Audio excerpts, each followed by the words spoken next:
அன்பான சகோதர சகோதரிகளே, தேவ பிள்ளைகளே, கிறிஸ்துவின் மனவாட்டிகளே, உங்கள் அனைவருக்கும் நம் ஆண்டவராக இயேசு கிறிஸ்துவுடைய கிருபையும் சமாதானமும் நம்மில் என்றும் உண்டாயிருப்பதாக. ஆமேன். இந்த நாளிலும் பரிசுத்த ஆவியான நமக்கு வெளிப்படுத்துகிற சத்தியத்திற்காக நன்றி செலுத்துவோம். இந்த நாளிலும் பார்த்தீங்கன்னா, வருகையின் போது யார் எழும்புவார்கள்?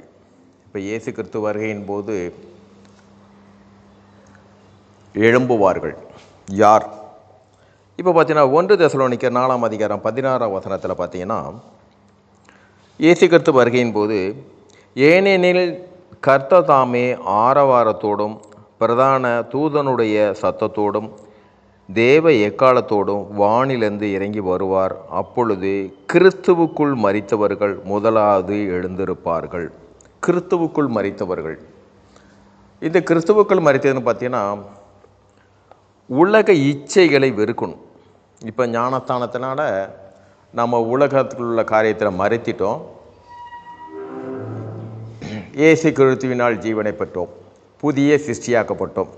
இப்படி உலக இச்சைகளை வெறுத்து கிறிஸ்துவுக்காக வாழ்ந்து நித்திரை அடைந்தவர்கள் இப்போ அவருடைய காரியமாகவே அவருக்கு வேண்டிய இந்த உலக இச்சைக்கெல்லாம் செவி சாய்க்காமலும் கண் நோக்காமலும் கிறிஸ்துவுடைய நமக்கு வெளிப்படுத்தின சத்தியத்தின்படியே அதன்படியே நடந்து அதன்படியே வாழ்ந்து நித்திரை அடைகிறார்களே, அவர்கள்தான் முதலாவது எழும்புவார்கள் வருகையின் போது.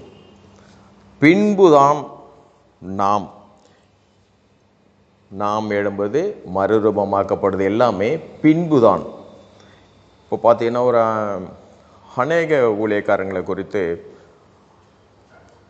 அவர் நித்திரை அடைந்தார்னா அவருக்கு வேண்டி அவரோட இருந்து எல்லாரும் ஜெபம் பண்ணும்போது சகோதரனுடைய காரியத்தை அவரை குறித்து அநேக காரியமாக சொல்லுவாங்க.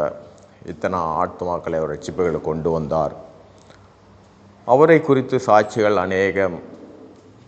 அநேக ஊழியக்காரர்களோட சாட்சிகளாக இருக்கும். இதுதான் இந்த உலகத்துடைய இச்சைக்கு செவி சாய்க்காமலும் நோக்காமலும் கிறிஸ்துவுக்காகவே அவருடைய காரியத்தின்படியே நடந்து நித்திரை அடைகிறவர்கள் தான் முதலாவது எழும்புவார்கள். இதுதான் இதுக்குள்ளான காரியம்.